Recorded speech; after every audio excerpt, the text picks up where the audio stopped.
C'est un plaisir d'être ici avec vous tous. Bonne fête des pères. Si vous avez vos Bibles, je vous invite à ouvrir avec moi au deuxième livre des Rois, chapitre 5. C'est dans 2 Rois, chapitre 5, que je vais lire dans un instant. Et pendant que vous tournez les pages, je vais vous donner un peu de contexte sur ce que je faisais. Lors de ma dernière mission avec mon équipe de SEALs, j'ai été impliqué en Irak. On traquait les fabricants de ceintures d'explosifs et d'IED. Sur place, on travaillait avec l'ISAF, la force spéciale irakienne. L'un de nos objectifs avec eux était de les former à mener leur propre combat. Et donc, la meilleure façon de faire cela, ce n'est pas seulement de les entraîner sur la base, mais aussi de sortir sur le terrain et de combattre à leur côté. Eh bien, si vous pouvez imaginer tout un déploiement qui se passe, je dirais que ça s'est plutôt bien passé parce qu'on a attrapé et neutralisé des types vraiment dangereux. Nous rendons le monde meilleur. Et maintenant, il nous reste juste assez de temps sur le calendrier pour peut-être lancer une dernière opération avant de rentrer. Et pour être honnête avec vous, à ce moment-là, nous n'étions pas vraiment certains que l'officier ICE était prêt à ce que nous partions, à ce que nous lui transmettions cette responsabilité. Alors on s'est dit, pour cette dernière opération, faisons-en une opération de remise de diplôme. Nous allons les laisser tout planifier de A à Z et nous serons là avec eux au cas où les choses tourneraient mal. Donc ils partent de zéro. Ils descendent dans la rue, ils ont besoin de renseignements. Ils trouvent une source qui les informe à propos d'un homme, un policier irakien. Bien sûr, il porte cet uniforme le jour. Mais la nuit, chez lui, il s'avère que c'est l'un de ces fabricants de bombes que nous recherchons. Et pour vous donner une idée du genre de personnage qui fabrique une ceinture d'explosifs, bien souvent, les types qui fabriquent ces engins ne sont pas très motivés à être eux-mêmes ceux qui les portent. En fait, ils ont tellement de mal à trouver quelqu'un prêt à lever la main et à se porter volontaire que dans un cas, ils n'ont trouvé personne qui se soit proposé. Alors, qu'ont-ils fait?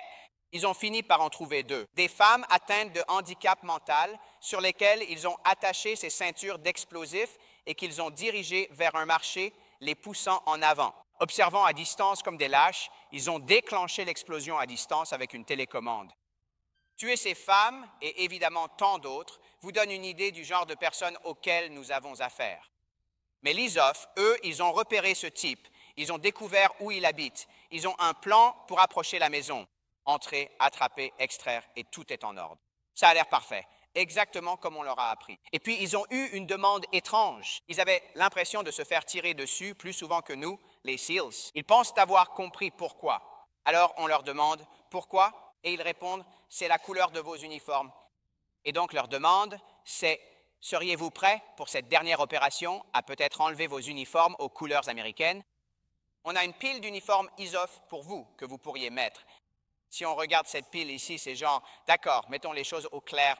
Vous voulez qu'on mette vos uniformes dans l'espoir qu'on se fonde parmi vous, dans l'espoir qu'on se fasse tirer dessus davantage. Avec vous? Et eux, ils disent, ouais, c'est bon, d'accord, ce n'est pas une question d'uniforme, mettons-les. On a eu le souvenir. Et donc, ce qui est drôle, c'est que, tu sais, avec mon teint foncé, je commence à me laisser pousser un peu la barbe. Ils n'ont pas mis un de ces uniformes des forces spéciales irakiennes. Je me dirige vers le camion. Et j'ai comme un cercle de mes coéquipiers regroupés, ils me pointent du doigt et rigolent. Je leur dis, qu'est-ce qu'il y a? Ils me disent, hey Williams, tu te fonds parmi ces gars ici. Et donc je suis debout dans le Humvee. Je suis derrière la 50, la mitrailleuse de calibre 50 lors de cette dernière opération. Et pour ceux d'entre vous dans la salle qui ne sauraient pas, disons simplement que c'est une arme qui peut vraiment atteindre quelqu'un à distance. J'ai mes lunettes de vision nocturne qui descendent, donc maintenant j'entre dans ce petit monde vert, pendant que je fais le point mentalement, tu vois, l'inventaire. Je sais que mon arme est réglée et prête. Je sais où il habite. J'ai le plan en tête, comment on va s'approcher, entrer, attraper, extraire. Et puis il y a une chose unique, je le sais, qui m'est venue à l'esprit. Je sais que c'est la bonne. C'est la dernière opération. Ouais. Ce qui veut aussi dire que je sais que dans quelques jours à peine, je serai de retour dans ma ville natale en Californie à surfer dans l'océan. Mais ce qu'aucun de nous ne savait vraiment cette nuit-là, c'est qu'en réalité, on était en train de se faire piéger depuis le début. Pour être jeté dans ce que je peux dire, être de loin les pires circonstances que nous ayons connues pendant toute cette mission, alors qu'on se retrouve pris dans une embuscade et qu'en arrivant, soudain, on se retrouve à livrer une fusillade pour sauver nos vies. Et c'est vraiment la capacité de l'équipe à tirer, se déplacer, communiquer, à faire ce qu'on sait faire de mieux dans les équipes, ce qui a mené, je pense, à une conclusion évidente. Et je me tiens vivant devant vous ce matin, mais je pense que ça vaut aussi la peine de s'en souvenir. Rendons grâce à Dieu pour cela, oui. Mais il n'est pas difficile de comprendre que ça ne se passe pas toujours comme ça, n'est-ce pas? Nous devons nous souvenir, réfléchir et simplement être reconnaissants du fait que nos libertés ne sont pas gratuites quand on considère le prix à payer. On pourrait dire que nos libertés sont payées avec quoi? On pourrait dire la monnaie du sang de nos soldats là-bas sur le champ de bataille. C'est notre liberté terrestre. Et quand on considère notre liberté éternelle, eh bien, elle n'est pas gratuite non plus. Et cela a été payé dans la monnaie de quoi? Le sang du Sauveur à la croix. Et quelle image cela donne? Le plus grand amour, dit Jésus, est de donner sa vie pour ses amis. On le voit chez ceux tombés pour notre liberté et chez celui qui a versé son sang pour l'éternité. Pour comprendre cette embuscade, je vais vous parler du parcours d'un SEAL et des événements menant à cette nuit-là, et surtout à plonger dans la parole de Dieu. Nous allons donc nous tourner vers 2 Rois, chapitre 5. C'est l'histoire d'un soldat nommé Naaman. Il aurait été un SEAL à son époque. Je lis dans la New King James 2 Rois 5, verset 1. Ça commence comme ceci. Naaman, chef de l'armée du roi de Syrie, était un homme grand et honorable aux yeux de son maître, car c'est par lui que le Seigneur avait donné la victoire à la Syrie. C'était aussi un vaillant guerrier, mais il était lépreux. Les Syriens étaient partis en expédition et ils avaient ramené captive une jeune fille du pays d'Israël. Elle était au service de la femme de Naaman. Elle dit alors à sa maîtresse, « Si seulement mon maître était auprès du prophète qui est à Samarie, il le guérirait de sa lèpre. » Naaman alla rapporter à son maître, « Voici ce qu'a dit la jeune fille qui vient du pays d'Israël. » Alors le roi de Syrie dit, « Va, et je vais envoyer une lettre au roi d'Israël. » Il partit donc, emportant avec lui 10 talents d'argent, 6000 cycles d'or et 10 vêtements de rechange. Pour traduire rapidement, il emporte l'équivalent de plusieurs millions de dollars en or, en argent et en vêtements.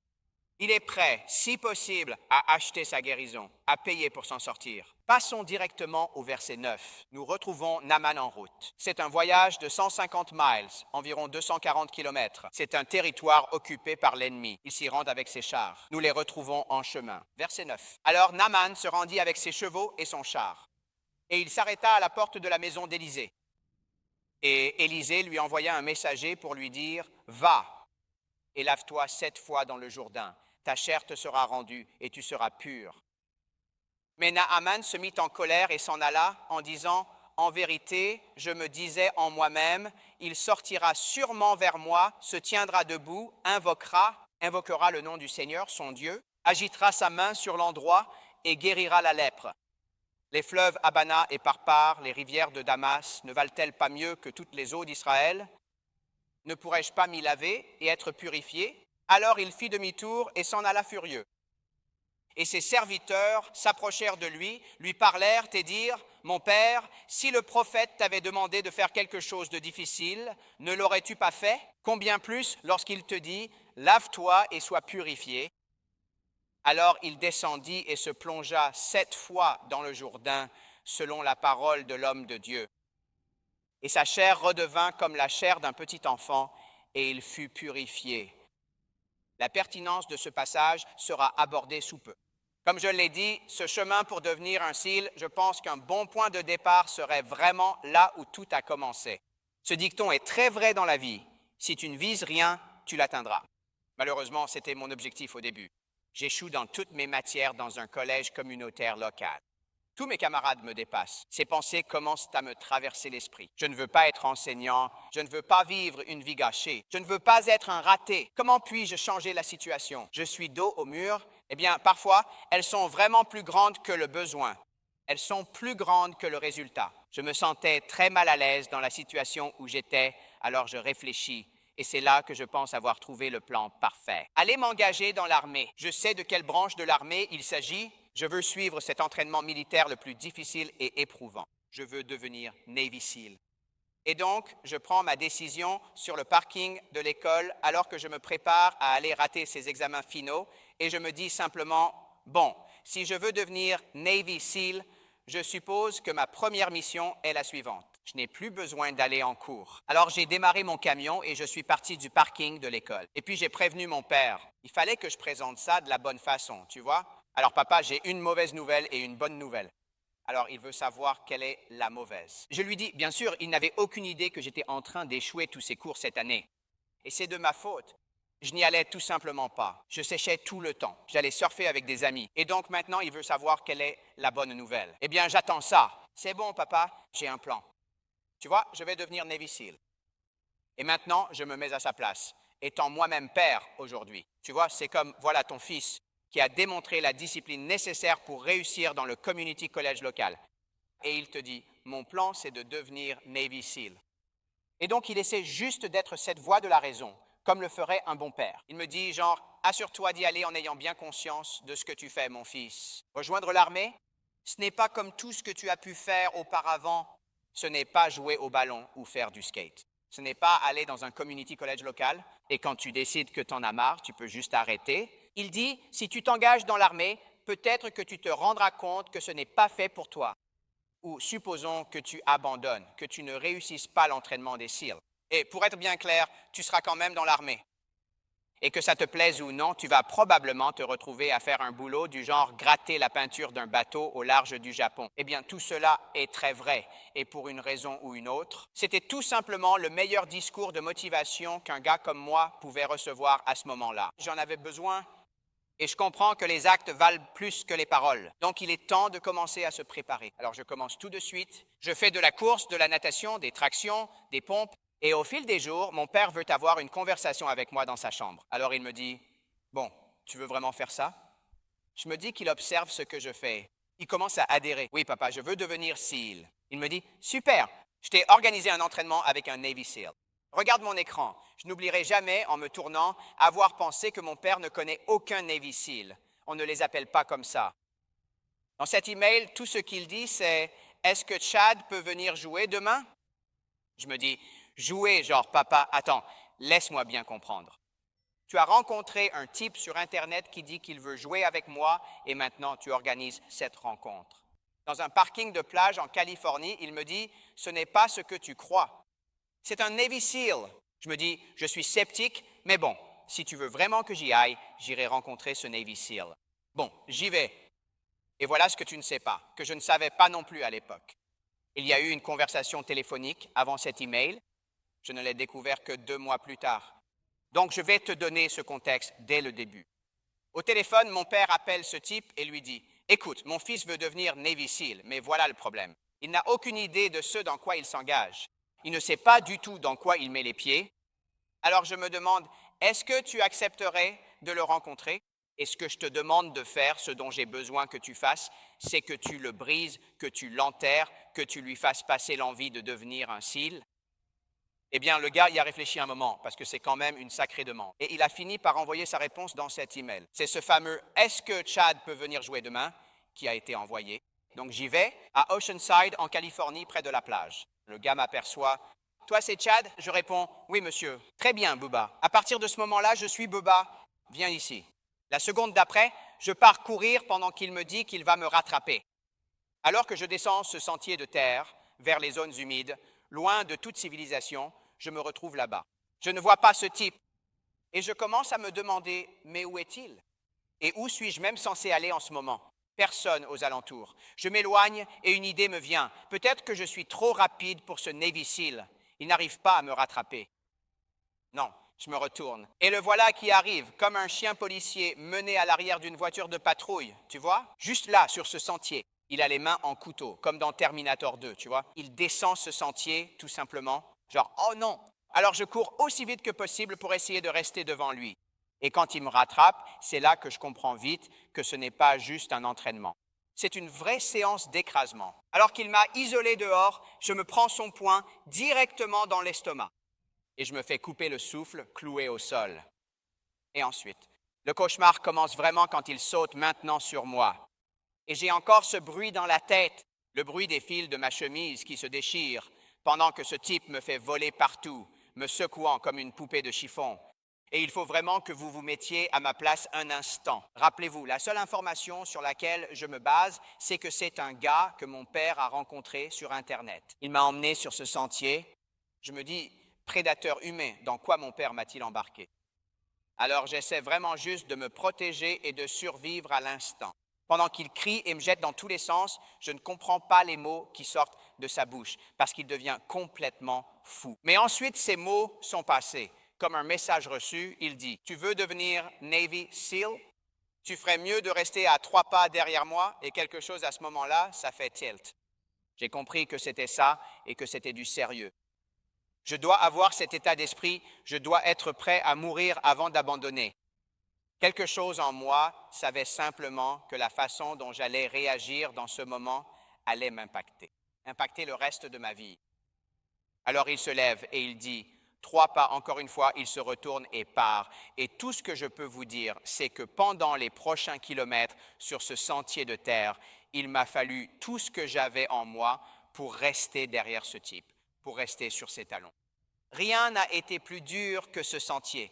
Même après l'entraînement des SEAL, avec le recul, rien n'était plus intense. Ce n'était pas un exercice, mais un véritable calvaire face à ce Navy SEAL. Finalement, des kilomètres plus loin, il finit par arrêter. Et là, il fait les 100 pas devant moi, me regardant comme s'il était l'un de ses combattants en cage. Il attend juste que l'arbitre dise les mots. Allons-y. Et je ne veux surtout pas donner l'impression au Navy SEAL que je suis prêt ou que j'ai envie de me battre avec lui. Je regarde un peu autour de moi, comme si on était seul ici. Pas de contact visuel direct, Chad. Je me dis, garde-le du coin de l'œil, ne le provoque pas. Il casse ce malaise en me pointant du doigt encore une fois. Il me pose une question. Il dit, « Hé, si on avait eu 1 ou 2 autres modèles, tu serais resté avec moi? » Et je lui ai juste dit ce qui venait du cœur. J'ai dit, « Scott, je mourrai avant d'abandonner. » Et là, il change complètement. Il affiche un grand sourire et il se détend. Super.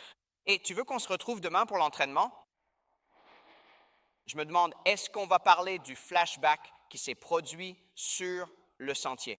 C'était quoi tout ça? Puis je me suis dit, n'en parle pas, je ne veux pas qu'il s'énerve encore. Donc j'essaie juste de désamorcer la situation, tu vois? Je me dis, d'accord, sois très conciliant, pouce levé. Eh bien, il s'est avéré qu'après tout ça, il a pris son téléphone. J'ai appris ça 2 mois après en déjeunant avec eux. Il a dit à mon père, je sais ce que tu attends, j'ai fait de mon mieux. Mais je veux dire, il pourrait aller en prison pour ce qu'il m'a fait ce jour-là. C'était fou, j'en avais marre de mon père. Il m'a demandé d'aider son fils, mais j'ai refusé vu ce qu'il avait fait ce jour-là. Il a dit à mon père, écoute, je comprends, j'ai essayé, ton fils est doué, je vais le coacher. Donc, à partir de ce moment-là, j'ai commencé à rencontrer ce Navy SEAL, Scott Helvingston. Heureusement, fini les passages à tabac. C'est devenu un soutien, une construction. Il m'entraîne, il me forme, et c'est quelqu'un d'extraordinaire. Un Navy SEAL, je veux dire, waouh, avoir ce type comme mentor, champion du monde, panathlète, c'est l'homme le plus jeune à avoir réussi l'entraînement des SEALs. C'est le Navy SEAL le plus rapide du parcours d'obstacles. Seul homme à battre la bête dans l'émission Man vs. Beast, il a couru contre un chimpanzé et a devancé le singe aux barres fixes. On ne pourrait pas inventer mieux que ça, genre à la télévision nationale en prime time, non? Et donc, il me prépare et il m'a préparé. Donc maintenant, j'ai cette date.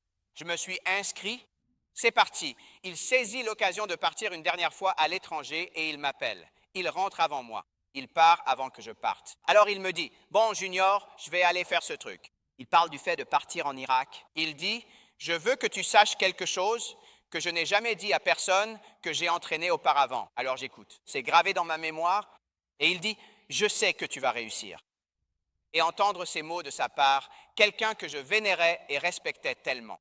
À ce jour, je n'ai pas les mots pour décrire ce que cela m'a apporté. Je ne pouvais pas attendre. Mais ce seraient en fait les derniers mots, car quelques jours plus tard à peine, une télévision était allumée dans la maison et je vois mon mentor à la télé en train de sourire. Puis l'image passe de son visage souriant à des images vidéo choquantes d'un véhicule en flammes à Falloujah, en Irak, qui s'est avéré être précisément le véhicule dans lequel il se trouvait avec 3 autres Américains, alors qu'un groupe d'insurgés avait tendu une embuscade au véhicule, tout filmé, et maintenant je regarde ces scènes où il traîne son corps dans les rues de Falloujah derrière un véhicule avec une corde, l'attachant la tête en bas au pont sur l'Euphrate et mettant le feu à son corps. alors qu'il scandait face à la caméra, Fallujah est le cimetière des Américains. Fallujah est le cimetière des Américains. Je pense qu'il va sans dire que je n'aurai jamais les mots pour décrire toutes les pensées et les émotions de ce moment-là. C'est l'une de ces situations où, à partir de maintenant, les choses vont être très différentes. Et j'ai dû en quelque sorte prendre une décision comme « que fait-on maintenant ?» Vous savez, ma famille me suppliait de ne pas y aller. Vous savez, mes parents, bien sûr, ils voyaient, ils avaient appris à connaître Scott. Il était devenu un ami proche de la famille. On le croyait invincible. Mais s'ils ont eu le gars invincible, qu'est-ce qui t'arrivera? C'est aussi une leçon à tirer sur notre façon de faire face à l'adversité. Chacun ici a connu des épreuves. C'est ainsi que va la vie. On n'arrive pas aussi loin sans être passé par là. Mais nous devons tous accepter que ce n'est pas ponctuel. Y faire face une fois ne suffit pas pour toujours. Non, cela revient en plusieurs épisodes. Il y a plusieurs saisons à cette série. Et le fait est que nous ne pouvons jamais choisir l'adversité que nous traversons. Elle s'impose simplement dans notre vie. Vous n'avez aucun contrôle là-dessus. Mais nous avons toujours le contrôle sur la façon dont nous réagissons. C'est la clé. C'est le facteur déterminant le plus important pour la suite des choses. Vous décidez si vous allez permettre à l'adversité qui vous frappe d'agir comme une aile ou comme un poids. Allez-vous la laisser être un poids qui vous coule, qui vous laisse à terre sans jamais vous relever? Ou bien trouvez-vous cette aile d'une manière ou d'une autre, ce qui est simplement une façon de s'élever, de se relever du sol, ce que nous appelons dans les équipes SEAL, 3 mots ici, forgés par l'adversité. C'est l'une des premières phrases de notre credo des SEAL. Donc, vous décidez si vous laissez ces circonstances incontrôlables agir ainsi dans votre vie, jusqu'à ce que cette adversité, vous la laissiez vous faire complètement échouer. Ou bien vous dites, non, je vais être forgé par elle. Et ce processus de forge commence toujours dans la circonstance. Vous devez le trouver quelque part. Je l'ai vraiment trouvé en réfléchissant aux derniers mots de mon mentor. Quand je me suis souvenu qu'il m'avait dit, « Junior, je sais que tu vas y arriver », ça a tout changé pour moi. Je savais exactement ce que je devais faire à ce moment-là. D'une certaine manière, je voulais aller accomplir ses paroles. Je voulais marcher dans ses pas. Je voulais faire cela en son honneur et en sa mémoire. Et pour être honnête avec vous, à l'époque, oui, je voulais un peu de revanche. Je voulais avoir l'occasion d'y aller et de récupérer quelque chose pour mon mentor. Heureusement, je ne suis pas resté dans cet état d'esprit, mais j'essaie juste d'être sincère. La vengeance est un carburant. Ça peut t'aider à traverser certaines choses. Ça brûle fort, mais c'est aussi un carburant très toxique sur lequel s'appuyer. C'est pourquoi j'ai intégré l'entraînement des SEALs avec son nom dans ma casquette. Je regardais son nom dans la difficulté et me disais, on me sortira d'ici dans un sac avant que j'abandonne et trahisse ce nom. Hors de question. On était 173 gars au début. À la remise des diplômes, il n'en restait que 13 du groupe d'origine. Diplômé, j'ai levé les yeux. Scott, on a réussi. J'avais ma famille et mes amis présents. Quand on m'épingle le trident, bienvenue dans la fraternité. Je ne suis plus le raté qui échouait sur le parking de la fac. Non, maintenant, je deviens un SEAL. Équipe 1, c'est l'un des plus beaux moments et plus gratifiants de ma vie. C'est un peu ma version de gagner le monde entier, non? Et chacun de nous a sa propre petite version de ce à quoi cela pourrait ressembler. Pour certains, ça pourrait être, tu sais, une bague du Super Bowl, non? Ou être un athlète olympique. Ou peut-être simplement avoir une grande maison, une grande famille, non? On a tous notre version quelque part. Alors voilà, c'est ça. Mais ce à quoi je n'étais pas préparé, c'est qu'il n'a pas fallu plus de 24 heures, genre je me réveille le lendemain et je passe de ce sommet absolu à la sensation que le vent retombe dans les voiles. Et à partir de là, tout a semblé lentement décliner et partir en vrille. Et je n'arrivais pas à comprendre pourquoi à l'époque. Je veux dire, je venais d'atteindre l'ultime. Et c'est seulement des années plus tard que j'ai entendu ces mots, prononcés par un philosophe chrétien, qui ont tout résumé. Il dit, l'un des moments les plus solitaires qu'une personne puisse jamais vivre, c'est lorsqu'elle a atteint ce qu'elle pensait être l'ultime accomplissement et qu'au final, cela la déçoit. Jim Carrey l'exprime très bien. Il dit, j'aimerais que les gens puissent devenir riches et célèbres et avoir tout ce qu'ils ont toujours voulu, pour qu'ils sachent que ce n'est pas la réponse. Jésus l'a encore mieux dit lorsqu'il demande « À quoi sert-il à un homme de gagner le monde entier ?» mais qu'au final, il perde son âme. Et c'est vraiment là le cœur du problème. C'est l'âme. Mon âme n'était pas en paix avec mon Créateur à cette époque. Et si tu n'as pas la paix avec ton Créateur, peu importe ce que tu fais ici sur terre, tu n'expérimenteras jamais de vraie paix tant que tu es ici-bas. Et donc, ce qui se passe, c'est qu'il y a ce genre de sentiment d'inquiétude que nous ressentons tous. On pourrait appeler ça un vide en forme de Dieu, non? On pourrait le diagnostiquer ainsi. Beaucoup ne le nommeraient pas ainsi ou l'ignorent. Ils sentent juste un manque. Je ne suis pas épanoui. L'herbe est toujours plus verte ailleurs. Qu'est-ce que tu veux? Je ne sais pas. Je suppose que je veux juste un peu plus. Et donc, on pense qu'il y a quelque chose ici sur terre qui va nous combler. C.S. Lewis l'exprime parfaitement quand il dit « Si je trouve en moi des désirs que rien dans ce monde ne peut satisfaire, la seule explication logique est que je suis fait pour un autre monde. » Et c'est exactement ça. Le but même de la vie, c'est de connaître Dieu. Si tu ne connais pas Dieu, alors quoi que tu mettes à sa place, peut-être que tu ne dirais pas « c'est mon Dieu », mais tout ce à quoi tu consacres le plus de ton temps, de tes efforts, de ton énergie, tout ce qui occupe cette place la plus importante, la plus prééminente pour toi, c'est ça ton Dieu, c'est ça ton idole. Et si ce n'est pas Dieu avec un grand D, quoi que tu mettes à cette place, cela ne comblera jamais. Jésus dit « Tu peux boire de cette eau, tu auras encore soif. » Il dit « Si tu bois de mon eau vive, tu n'auras plus jamais soif. » Tu n'auras plus jamais soif. En quel sens? Dans le sens où tu es complet en Christ. Et alors tout le reste dans la vie commence à prendre sa juste place, sa catégorie à laquelle il appartient. Tout le reste est secondaire. Tout le reste est complémentaire. C'est connaître Dieu et le faire connaître. Et donc, je ne savais pas que c'était la réponse à l'époque. Je pourrais regarder en arrière et l'analyser, mais où en suis-je à ce moment-là? J'avais de la rancœur, j'attendais une revanche, je me disais, très bien, c'est comme ça. Ça n'a pas duré longtemps, mais c'est la vie, un monde cruel. Et donc, alors que je me préparais à partir bientôt en mission, je me suis retrouvé à assister à un service du soir. Je n'avais aucune intention ou motivation sincère d'être là. J'étais seulement là pour que certaines personnes me laissent tranquille, celles qui voulaient vraiment que je sois présent. J'avais prévu d'aller boire un verre plus tard dans la soirée. Donc, je subissais juste le moment. Je regardais ma montre, je me disais, bon, le prédicateur. Et quelque part, alors qu'on lisait le chapitre 5 du 2e livre des Rois, je me suis surpris à être captivé. Rappelez-vous maintenant l'histoire de Naaman. C'est un commandant, il aurait fait un bon Sil à son époque. Pas un homme ordinaire, hein? Ce n'est pas un soldat ordinaire. Il a connu de grands succès au combat. Il a toute une suite d'hommes qui le respectent énormément. C'est un vaillant homme de valeur. Où cela le mène-t-il? Eh bien, le statut qu'il a lui permet d'accéder au salon VIP, n'est-ce pas? Où en est-il? Il côtoie le roi. Même le roi apprécie la compagnie de Naaman. Vaillant homme de valeur. Mais souvenez-vous, il était lépreux. Bon, alors à quel point la lèpre est-elle grave? Disons simplement que c'est un peu pire qu'un cas d'eczéma. Comme Jésus l'a dit en regardant en arrière, personne à l'époque de Naaman n'avait jamais été guéri de la lèpre. C'est une maladie incurable. C'est comme un stade 5, c'est la mort. Naaman, tout ce succès, tout cet homme extérieur, à quoi cela sert-il? Qu'est-ce que tout cela? Tout cela n'est qu'apparence extérieure. Façade, c'est un personnage. Parce que ce qui se passe vraiment en dessous de tout ça, ce qu'il y a sous cette armure, que nous ne voyons pas, ce qu'il y a sous ces vêtements qui ne sautent pas aux yeux.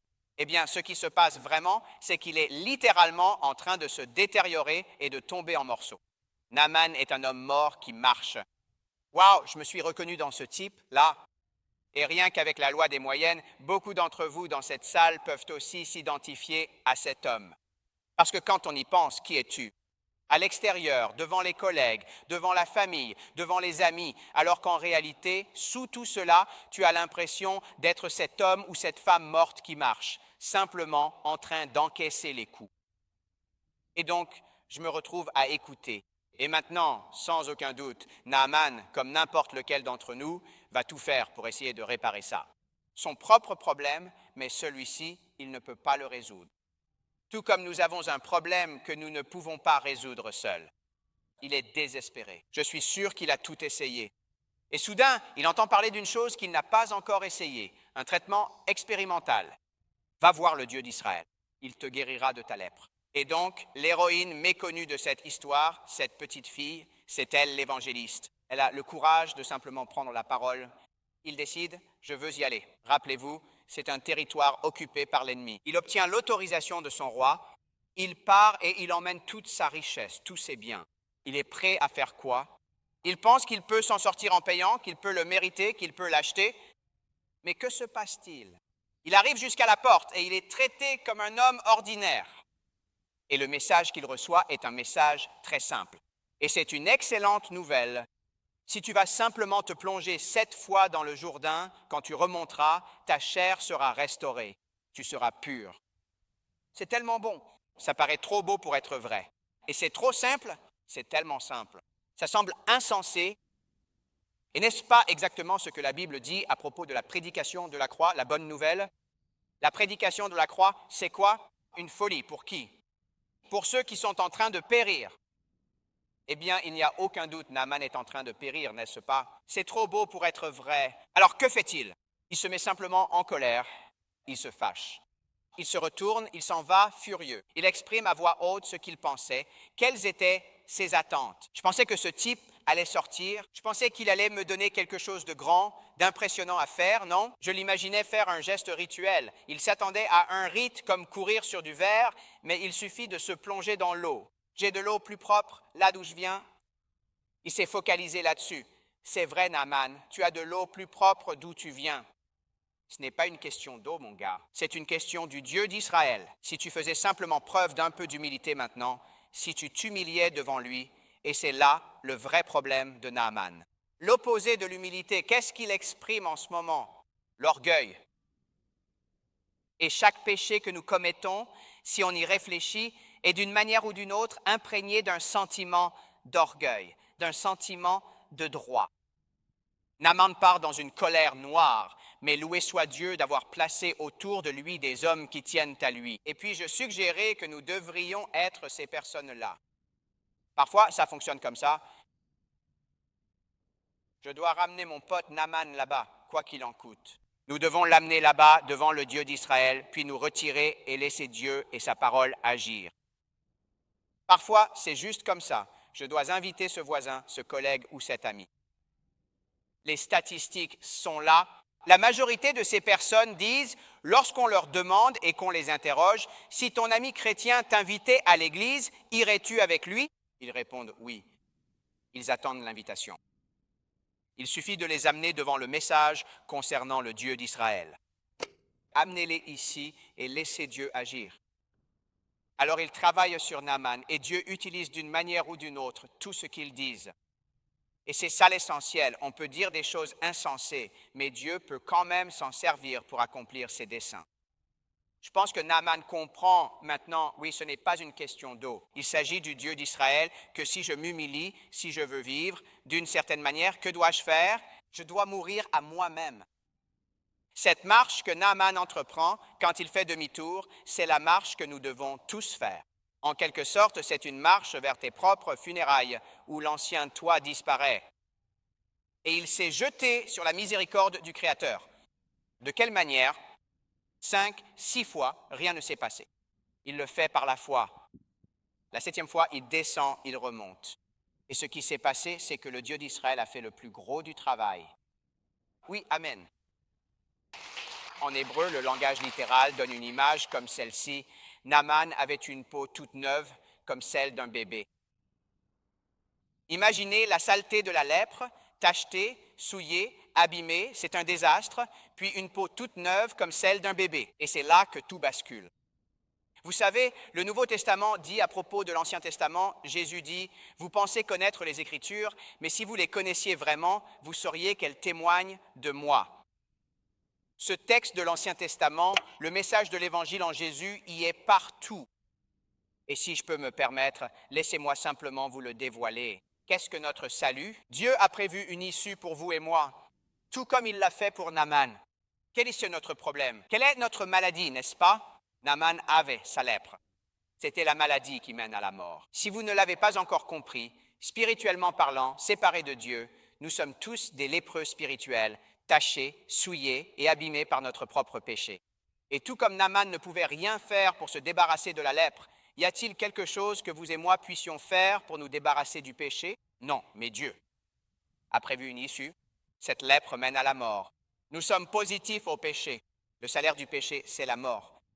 Dieu envoie son Fils dans le monde pour une mission de sauvetage.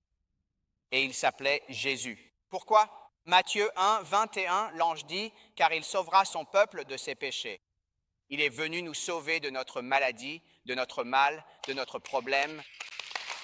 Il est le Sauveur. Et donc, alors que nous avons vraiment mis le désordre dans nos propres vies, nous sommes souillés, nous sommes tachés, salis et marqués. Quel genre de vie Jésus a-t-il mené? Oh, sans tache, sans défaut, saint, parfait, irréprochable. Et puis, il va à la croix. Pourquoi est-il allé à la croix? Juste pour être un exemple de martyr? Non, souvenez-vous, sauver son peuple de ses péchés. À la croix, voici la mission. Et il l'a accomplie. Jésus a échangé sa peau avec toi et moi. Il a pris notre dossier, toute notre honte, tous nos regrets, tous nos péchés. Il les a pris sur lui. La vie parfaite qu'il a vécue, il te l'offre afin que Dieu puisse te regarder comme si tu l'avais vécue. Il nous est difficile de nous voir ainsi. Dieu peut te voir comme si tu avais vécu la vie sainte, parfaite et juste que Christ a vécue. Mais n'oublie pas, il est allé prendre notre place. C'est l'expiation substitutive. Il a sacrifié sa vie à notre place. Cela devrait susciter tellement de gratitude quand tu penses qu'il a fait tout cela pour moi. Il a fait tout cela pour chacun d'entre nous. Et il est ressuscité du tombeau, vainquant le péché, vainquant la mort. La mort est une réalité à laquelle nous serons tous confrontés si le Seigneur tarde. Nous allons tous finir par mourir ici sur terre. Mais la bonne nouvelle est celle-ci. Jésus dit, si tu mets ta foi et ta confiance en lui, il dit, quiconque croit en moi, même s'il meurt, vivra. Il a vaincu le monde. D'accord, alors que devons-nous faire pour recevoir cela? Ce n'est pas juste pour le nom, et ce n'est pas comme regarder un film où tout s'arrange pour le héros à la fin et où on vit un peu l'histoire à travers le personnage, mais au final, ce n'est pas nous. Non, tu fais partie de l'histoire. Dieu a prévu une issue pour toi et moi. Pour Naaman, il a dû faire un demi-tour, un changement de direction. La Bible dit littéralement, et à se repentir est un terme grec. C'est un terme militaire. Cela signifie faire demi-tour. Elle dit, repentez-vous et soyez transformés, afin que vos péchés soient effacés comme cette lèpre effacée, afin que vos péchés soient effacés pour que des temps de rafraîchissement viennent. Quand j'ai entendu ce message et que j'ai compris la vérité de ce message, et je ne sais pas pourquoi cela m'a pris autant de temps. J'étais déjà allé à l'église auparavant, mais c'est ce jour-là, le 14 mars, que tout a fait sens et j'ai compris que c'était la vérité. Il faut agir sur cette vérité. J'ai donc fait cela, je me suis repenti et j'ai mis ma confiance en Jésus. Je l'ai invoqué, j'ai crié vers lui, « Sauve-moi, Seigneur ». Si tu n'arrives pas à faire cela, c'est qu'il y a trop d'orgueil, n'est-ce pas? Fais preuve d'un peu d'humilité. Tu n'as pas à craindre les hommes, mais aie un peu de révérence pour Dieu. Sauve-moi, Seigneur. J'ai mis ma foi et ma confiance en lui comme mon Sauveur, comme mon Seigneur. Et il est écrit dans les Écritures, si quelqu'un est en Christ, il est une nouvelle créature. Les choses anciennes sont passées. Voici, toutes choses sont devenues nouvelles. C'est comme si une ampoule s'était allumée. J'ai compris, mec, je sais où je vais quand je meurs. Ce qui, d'une certaine manière, me rend invincible sur le champ de bataille. Tu sais, en même temps, il y a une sorte d'urgence pour mes frères, parce que je sais que certains d'entre eux, à tous les égards, ils ne connaissent pas le Seigneur. Alors je veux leur faire connaître le Seigneur. Et donc c'est comme, une fois que tu connais Dieu, quelle est la suite? Nous prenons la vie que nous avons et nous le faisons connaître. Et nous avons tous des missions différentes. Nous appartenons tous à différents petits endroits. Comme des grains de sel, nous tombons dans les fissures. Mais le sel a quelque chose de spécial. C'est qu'il a un impact sur tout ce qu'il touche. Peu importe sur quoi tu le mets, ça change le goût. Et donc, c'est ce que nous devrions être en tant que sel de la terre. Tu sors là-bas comme ce conservateur, comme ce porteur de vérité, tu fais jaillir la lumière et tu vas simplement avoir un impact, changer les choses. C'est ça, être le sel de la terre. Alors, avançons jusqu'à cette opération finale. J'aimerais avoir le temps d'entrer dans les détails, mais laisse-moi aller droit au but sur un point évident. Je suis en vie, mais concluons sur ceci. Rappelons-nous que ça ne se passe pas toujours comme ça. Si je pouvais juste mettre en avant un Navy SEAL en particulier, Il s'appelait Michael Mansour. Il était sur le toit d'un immeuble à Ramadi, en Irak. Une grenade a été lancée sur le toit. Elle a rebondi sur sa poitrine, si vous pouvez imaginer. Il pouvait pivoter et partir. Il aurait pu se sauver lui-même. Mais il y avait d'autres cils sur le toit, allongés en position couchée. Ils n'ont pas eu le temps de se lever, de s'écarter. Alors, qu'est-ce qu'il fait? Il leur crie dessus « Grenade !» Et il a juste assez de temps pour la couvrir avec son corps. Et elle a explosé. Et il est mort. Mais grâce à ce qu'il a fait, tous les autres gars sur le toit ont survécu. Alors, vous vous souvenez de ces mots? Il n'y a pas de plus grand amour que de donner sa vie pour ses amis. Quelle image! Souvenez-vous de mon ami Scott, tué et pendu à ce pont, finalement, pour la cause de la liberté, l'une des dernières choses qu'il disait avant de partir là-bas. Peut-être pourrais-je faire une différence.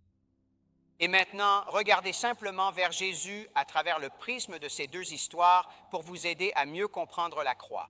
Jésus, à la croix, on pourrait dire qu'il a absorbé l'explosion, pas celle d'une grenade à main. Il a absorbé la colère due à nos péchés, tout sur lui-même.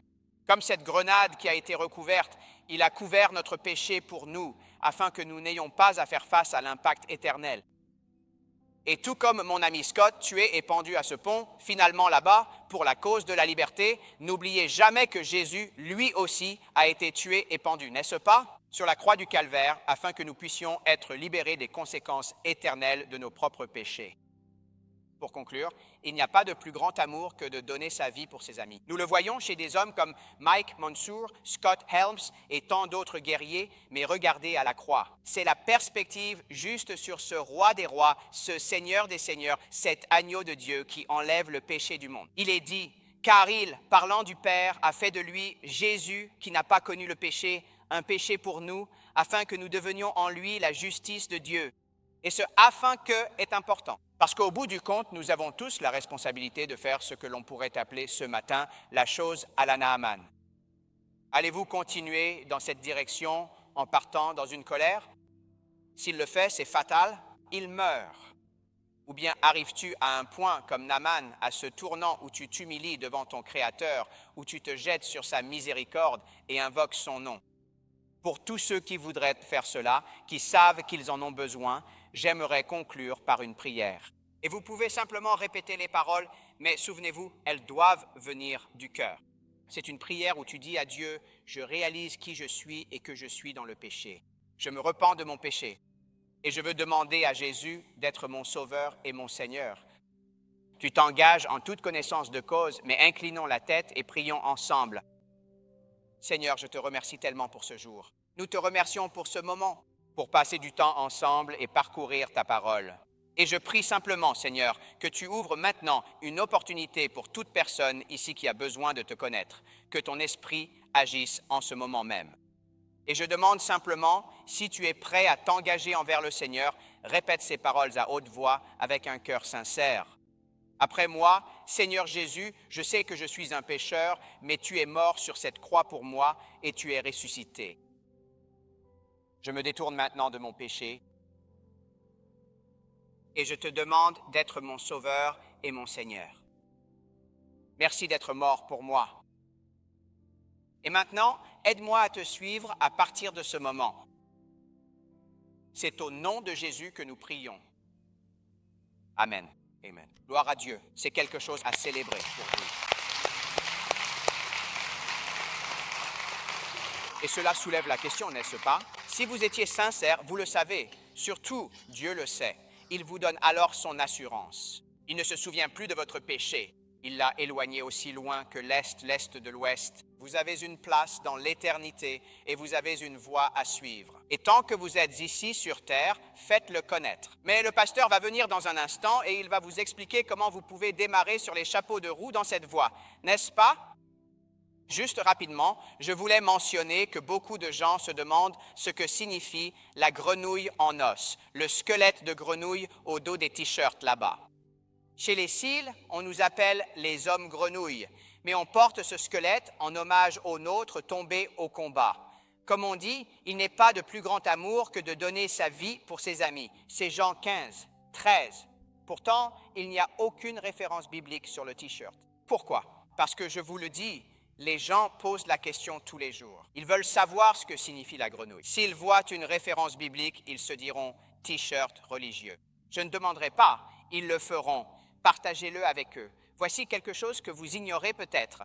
Ce sont des soldats morts pour votre liberté. C'est arrivé des centaines de fois. Puis ils disent « j'aime ces mots au dos du t-shirt ». Ça leur parle sans savoir d'où ça vient. Ils demandent « c'est de Socrate ?» Je réponds « non ». C'est là que vous pouvez leur dire « pas Socrate, le sauveur ». Donc, tout comme ces hommes ont versé leur sang pour votre liberté terrestre, celui qui a prononcé ces paroles, lui, a versé son sang pour votre liberté éternelle. Et je vous assure, ils disent toujours « je n'y avais jamais pensé de cette façon auparavant ». C'est vraiment une révélation, en fait, sur l'Évangile. Et puis, finalement, je regarde l'heure. Je vous ai laissé sur votre faim avec cette embuscade. Voulez-vous savoir comment elle s'est déroulée? Plus de temps, achetez le livre. Il est à l'arrière, je vous le signerai. Je vous aime, que Dieu vous bénisse tous. Merci beaucoup de m'avoir accueilli parmi vous ce matin. Oui, merci, Chad. Merci. Donc, comme Chad l'a dit, si aujourd'hui vous avez pris la décision de faire confiance au Christ, il y a deux choses que j'aimerais vous encourager à faire. Ainsi, nous pourrons vous aider à bien démarrer. Nous aimerions que vous sortiez vos téléphones à un moment donné et que vous envoyiez le nom Jésus au 33 777. Nous vous enverrons un plan de lecture de la Bible et une application biblique. Et nous voulons simplement vous encourager à commencer à faire ces pas de foi et à marcher avec le Christ. La deuxième chose se trouve en sortant par ces portes sur votre droite. Il y a un espace dans l'église appelé Next Steps. Je vous encourage à vous y rendre. Il y aura des personnes là-bas qui prieront avec vous. Si vous avez besoin d'une Bible, nous vous en donnerons une. Nous voulons vous aider à grandir dans le Christ ce matin. Amen? Amen. Je vous invite donc à vous joindre à moi pour la prière et la bénédiction en ce moment. Seigneur Dieu, nous te remercions tellement pour ce merveilleux message. Nous te remercions, Seigneur, pour la vie de ceux qui ont donné leur vie, Seigneur, pour protéger ce pays. Alors que nous nous préparons à célébrer le 4 juillet, Seigneur, mais plus important encore, nous apprécions le symbole qui nous a été donné aujourd'hui pour nous rappeler le héros ultime, celui qui a donné sa vie pour nous. Maintenant que le Seigneur vous bénisse et vous garde. Que le Seigneur fasse briller sa face sur vous et vous accorde sa grâce. Que le Seigneur tourne sa face vers vous et vous donne la paix. Amen. Que Dieu vous bénisse. Qu'on passe. Merci beaucoup de m'avoir rejoint pour le message d'aujourd'hui. J'espère que la parole de Dieu vous a vraiment encouragé, challengé et rappelé sa vérité pour votre vie. Et si vous êtes du coin, j'aimerais vous inviter à venir vivre par vous-même les week-ends à l'église Compass. Nous nous réunissons chaque week-end pour un temps de louange puissant, un enseignement biblique inspirant et d'excellents programmes pour les enfants et les adolescents, le tout dans une atmosphère familiale très chaleureuse et accueillante. Il y a une place pour vous ici. Et si ce ministère a été une bénédiction pour vous, accepteriez-vous de faire un don aujourd'hui? Votre soutien nous aide à continuer de partager l'espérance de Jésus à travers la télévision, les médias numériques et l'action auprès de notre communauté. Pour donner ou en savoir plus, il vous suffit de nous rendre visite en ligne dès aujourd'hui. À la prochaine. Continuez à vivre avec l'espérance de Jésus dans votre cœur.